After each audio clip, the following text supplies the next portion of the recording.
While President Trump is abroad, he's still managing to stir up another distraction here at home. This week, he's setting his sights on Beyonce. So Beyonce jumped down on you. She jumped down. Oh, she was like on a windowsill. Right. We was in Vegas. She said, come on, I'm talking to her. She jumped down. She was like, duh, duh, duh. And I'm like, wait, what is she doing? President Trump is stirring the pot once again, and this time he's aiming at Beyonce. In a social media post over the weekend, he falsely claimed that Beyonce was paid $11 million to endorse Vice President Kamala Harris in the 2024 election. He added, quote, "They should all be prosecuted." President Trump is back in the headlines, this time accusing Beyonce, Oprah, and Kamala Harris of breaking campaign finance laws. But if you ask, 50 Cent, Beyonce, and her husband Jay-Z aren't your average adversaries, and these kinds of accusations could quickly spiral into something dangerous. Let's dive in. Trump calls out Beyonce. So Beyonce just wrapped up her Cowboy Carter tour with a bang, finishing things off in Las Vegas with a sold-out show that lit up social media. The performance had fans raving, videos going viral, and headlines praising the energy and spectacle she brought to the stage. But right as the good press was rolling in, another headline popped up, this one way less flattering. In a recent post on Truth Social, made while he was visiting Scotland, former President Trump dropped a pretty bold claim. He alleged that Beyonce, along with Oprah Winfrey and civil rights icon Al Sharpton, were paid off by the Democratic Party in exchange for endorsing Kamala Harris during the 2024 presidential campaign. According to Trump, these weren't just symbolic endorsements. He claimed serious money changed hands under the table. Beyonce, Oprah, and Kamala Harris, all of them were mentioned by the president in a social media post filled with accusations, and all are now targets of online threats fueled by Trump and his supporters. Trump went on to accuse the Harris campaign of shelling out millions in what he called illegal endorsement fees. He singled out Beyonce, saying she was allegedly given $11 million for showing up at a rally in Houston last October. He claimed she didn't sing a single note and that she left the stage to a crowd that was, in his words, booing and angry. Trump claimed Beyonce was handed $11 million for a brief appearance at a Houston rally last October. It was an event where, according to Trump, Beyonce never sang and exited to a booing and angry audience. As for Oprah, Trump said she received $3 million for expenses, and Sharpton supposedly took home $600,000 despite, as Trump put it, doing absolutely nothing. Trump didn't stop there. He accused the Harris campaign of misreporting these payments in their financial records, calling it a cover-up and saying that everyone involved should be prosecuted. But here's where things get interesting, because the actual records tell a very different story. According to the official Federal Election Commission filings, the Harris campaign did make a payment to Beyonce's production company, Parkwood Entertainment, but it wasn't for $11 million. It was $165,000, and it was clearly listed as payment for campaign event production. Small amount of money that was conflated by right-wing message boards and memes last fall into a $10 million payment. That idea of a $10 million payment was made up, and now Trump has inflated it even further to $11 million. Again, that small payment to the production company, it's not unusual. At that rally, Beyonce didn't perform musically. She gave a speech, a short, powerful one that focused on unity and hope, telling the audience it was time to sing a new song. We're all part of something much bigger. We must vote. And we need you. It's time to sing a new song. As for Oprah, Harris's campaign spokesperson clarified that the $1 million spent on Harper Productions wasn't some backdoor celebrity payment. It was the actual production cost of putting together a major campaign event in Michigan. Oprah herself even addressed the rumors last year, saying that the people who worked on the event needed to be paid for their work, and that was what the money went toward. Still, Trump's post couldn't have come at a more convenient time, at least that's what a lot of people are saying. He's currently under growing scrutiny for his alleged ties to the late Jeffrey Epstein, and while he's been quick to dismiss the ongoing investigations as nothing more than a Democratic con job, critics aren't buying it. Many believe his sudden outrage over Beyonce and her so-called endorsement payout is nothing more than a distraction tactic, a calculated attempt to shift the spotlight away from the Epstein situation. It's worth remembering that during the election, Trump made a big promise. He said that if he was re-elected, he'd release all the Epstein files. That bold claim got plenty of attention, but since then, not much has surfaced. In fact, there's been little to no movement on that front. With Trump promising to release all the Epstein files during his 2024 presidential campaign if reelected, but very little has been released since victory. And then in May, the Wall Street Journal reported something pretty serious. Apparently, Attorney General Pam Bondi briefed Trump that his name came up multiple times in the Epstein Files. Now, to be clear, being mentioned in those documents doesn't automatically mean wrongdoing, but it clearly raised some eyebrows. Then came June and things got even messier. As the once cozy relationship between Trump and Elon Musk started to unravel, Musk took to X and dropped a bombshell. In a now deleted post, Musk claimed, "Time to drop the really big bomb. Donald Trump is in the Epstein Files. That is the real reason they haven't been made public."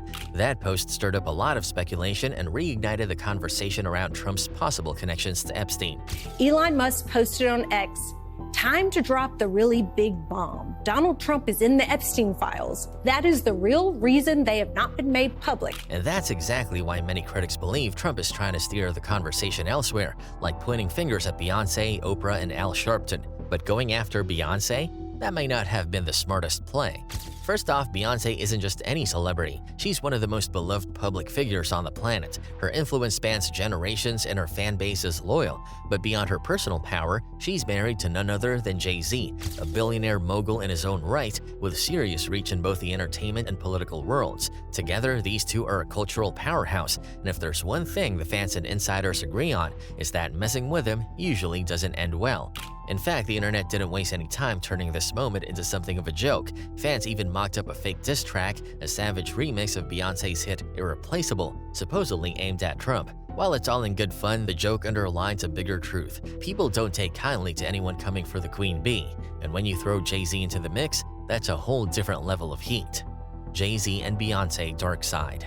Now, Beyonce and Jay-Z are known as the ultimate power couple, but over the years, many people have speculated that their influence goes far beyond just fame and fortune. According to a wide range of conspiracy theories floating around online, the Carters aren't just a powerful couple, they're a dangerous one. There have been some whispers about what happens when you get on the wrong side of Beyonce and Jay-Z. From alleged blackballing and career sabotage to even darker claims like mysterious deaths and cover-ups, theorists have gone to extreme lengths trying to paint a picture of the Carters as shadowy figures who don't play when it comes to their legacy. One of the most well-known and persistent theories? The Illuminati. For over a decade, there's been this ongoing idea that Beyonce and Jay-Z are not just members of the Illuminati, but major players, with some even calling Beyonce the queen of the secret society.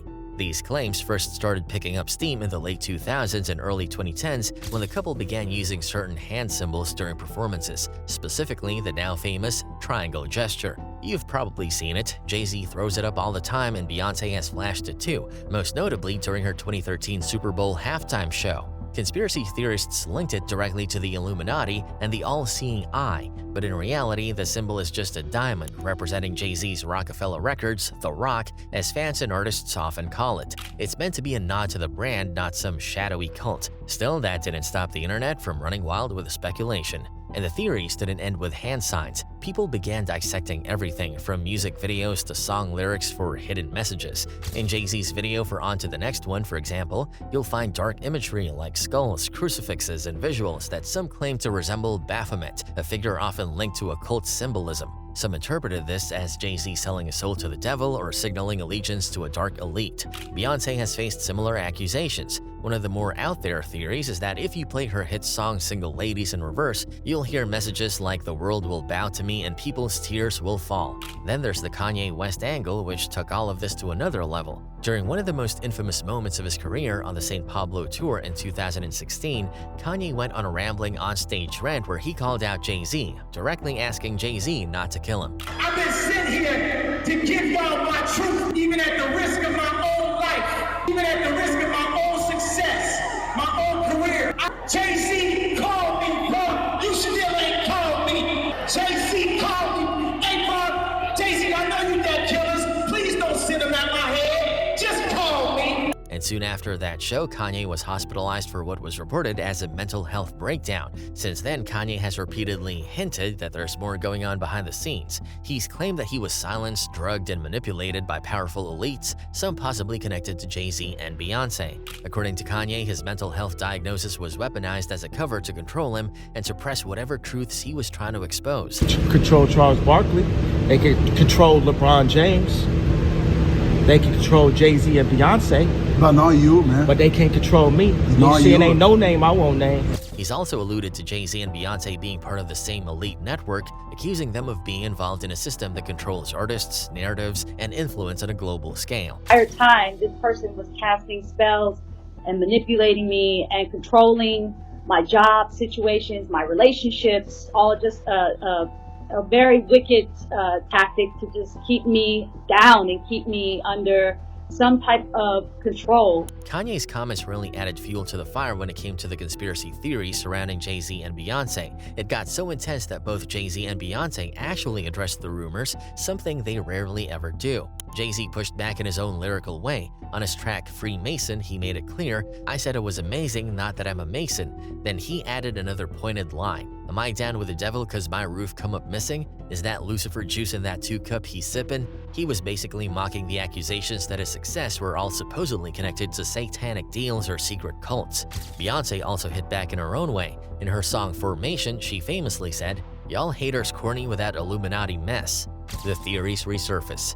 Still, despite their public denials, these Illuminati theories didn't fade away. In fact, they evolved. Over time, they started to shift from just they're in a secret society to something deeper and darker. These days, some of the more extreme corners of the internet suggest that Jay-Z and Beyonce aren't just using strange imagery or hand signs for attention, but that they're involved in more sinister practices behind the scenes. That brings us to one of the wildest and most controversial theories out there, and it stretches all the way back to the early 2000s when Jay and Beyonce's relationship was just beginning. According to this theory, Beyonce's rise to the top of the female music industry wasn't just talent and timing, it was strategic. Some theorists claim that Beyonce is some kind of mastermind, carefully controlling her public image and, more disturbingly, making sure she eliminates any real competition. One of the darkest and most persistent conspiracy theories revolves around the late singer Aaliyah.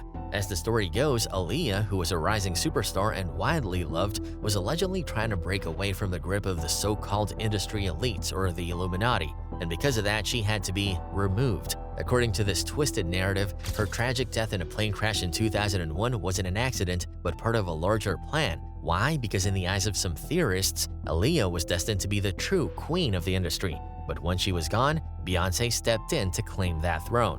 It's a wild theory with no real proof, but it gained traction over the years, especially when fans started linking it with other tragedies. Some even pointed to Left Eye from TLC, who died in a car crash in 2002, just a year after Aaliyah's passing. In J. Cole's 2013 song She Knows, he name-drops Beyonce, Aaliyah, and Left Eye in the same breath, and while he's not implying anything conspiratorial, fans read into it, saying it's symbolic of the passing of the torch or maybe even a hidden message. These theories have bubbled back to the surface again recently, and this time people are looking at Beyonce's position in the industry and asking, why does everyone seem so careful around her? There's even been talk that female artists are quietly pressured to praise Beyonce, especially when they win major awards like the Grammys. Whether it's a genuine admiration or something else, fans have noticed how often artists seem to have to thank Beyonce in their speeches. Some are saying it's almost like a ritual, pay respect to the queen or else. The artist of my life is Beyonce, and this album for me. We adore you. You are our light to Beyonce. Have to say thank you to Beyonce, just so we keep the community safe. Beyonce, woo, thank you so much. You clearly are the artist of our lives. Connections to Diddy. And now, ever since Diddy got exposed and hit with those serious indictments, people have started looking a lot closer at Jay-Z and Beyonce again, and this time the accusations feel a little more grounded than the usual wild conspiracy theories. A lot of folks are pointing out to Jay-Z's long-standing connections to both Diddy and R. Kelly, and they're starting to ask some hard questions, like how much did he really know? Was he aware of the kind of stuff those two were involved in over the years? Or worse, was he somehow part of it? The day will come when we will name names other than Sean Combs, and there's a lot of names. It's a long list already. And of course, I already know who some of these individuals are, but Jay-Z and Diddy have been tight since way back in the 90s, when they were both climbing the ranks in the music industry. And then there's the R. Kelly link. Jay-Z and R. Kelly actually dropped a whole collab album back in the early 2000s, The Best of Both Worlds. That move didn't sit well with a lot of people, especially considering R. Kelly's reputation was already under fire at the time. Dame Dash, who co-founded Rockefeller Records with Jay-Z and was dating Aaliyah after she was of legal age, spoke out on it too. He said straight up that he thought Jay-Z working with R. Kelly was morally wrong. Dame even claimed Jay tried to get with Aaliyah too back in the day. I guess Jay was trying to get at her as well, and I didn't know. And then it got brought up, and I was like, "F y'all." But it never worked out for them. Let's not forget, R. Kelly was married to Aaliyah when she was just 15 years old. That entire situation has since been confirmed as one of the darkest and most disturbing parts of his legacy. And the fact that both R. Kelly and Diddy were in the same circle as Jay-Z for years has people wondering if he turned a blind eye, or worse, if he was involved in the same kind of shady behavior. That's why when all this recent Diddy drama started unfolding, some folks couldn't help but notice just how silent Jay-Z was through it all. But one person who's definitely not staying quiet is 50 Cent. 50 has been throwing shots at Jay-Z for years now, but lately he's turned it up a notch. In interviews and on social media, he's been saying that anyone not speaking out about Diddy probably has something to hide. Did he do it, right? Yeah, I know you've been heavy on social media talking about it. He did it. And I'm the only one who's been vocal about this long before it actually. Oh, you've been saying this for a long time now, and then no one was, they're just, why is he saying this? And now it's coming out like crazy. But I also didn't participate. I also didn't go to those parties. Yeah. And of course, the long-running beef between 50 Cent and Jay-Z makes this all feel even more personal. 50 has been clowning Jay for years, but now he's using the whole Diddy situation as more ammo, pushing the idea that Jay might have skeletons in his own closet. Back in 2024, Jay-Z's name ended up getting dragged into the Diddy legal mess when a woman came forward and filed a lawsuit, accusing both Diddy and Jay-Z of inappropriate behavior from back when she was age. The internet went into full meltdown mode once the story broke. Not surprisingly, Jay-Z quickly released a statement denying everything. He called the entire lawsuit an attempted blackmail and took aim at the woman's lawyer, Tony Busby, calling him a fraud. Naturally, reactions poured in, and right on cue, 50 Cent jumped in with his usual trolling flair. He posted on Instagram, "Okay, I don't know what's going on, but are we gonna still have the Super Bowl? I'm just asking for a friend." But that was just the beginning. In typical 50 Cent fashion, he escalated it. Not long after, he shared an AI-generated video showing Jay-Z and Diddy getting arrested. He even captioned it, "I want to post this, but I'm afraid I'm gonna get shot, LOL." The post didn't last long. He deleted it, but not before the internet caught wind of it and started talking. Then when Jay-Z made a public appearance with Beyonce and their kids at the Lion King premiere, something they reportedly weren't planning to attend originally, 50 couldn't resist. Sources told the Post that Jay and Bey had no intention of being there, but after the lawsuit made headlines, they showed up anyway, almost like a strategic move to show everything was all good on the surface. Jay-Z seemed calm, composed, and unbothered, but of course the trolls were watching, and 50 Cent was leading the charge. He posted a photo of the Carters at the premiere and added his own spin. Jay said, "They said I rapped a kid. Everybody get dressed, we going to see Mufasa, LOL." Again, it was pure trolling, and again, it got deleted not long after, but not before fans screenshotted it and turned it into another meme moment in the ongoing 50 vs. Jay saga. But here's the twist. For a second, 50 showed what looked like genuine concern. In a rare moment during an interview, he actually offered what some called an olive branch. He said he hoped Jay-Z was doing okay internally, dealing with a lawsuit and everything that came with it. That threw some fans off because it was one of the only times 50 had publicly expressed something that even slightly resembled empathy toward Jay. Still, no one was really fooled because if you know 50 Cent, you know how he moves. He might say something positive in one breath, but he'll spin back around with a meme, a sarcastic comment, or a petty Instagram post not long after.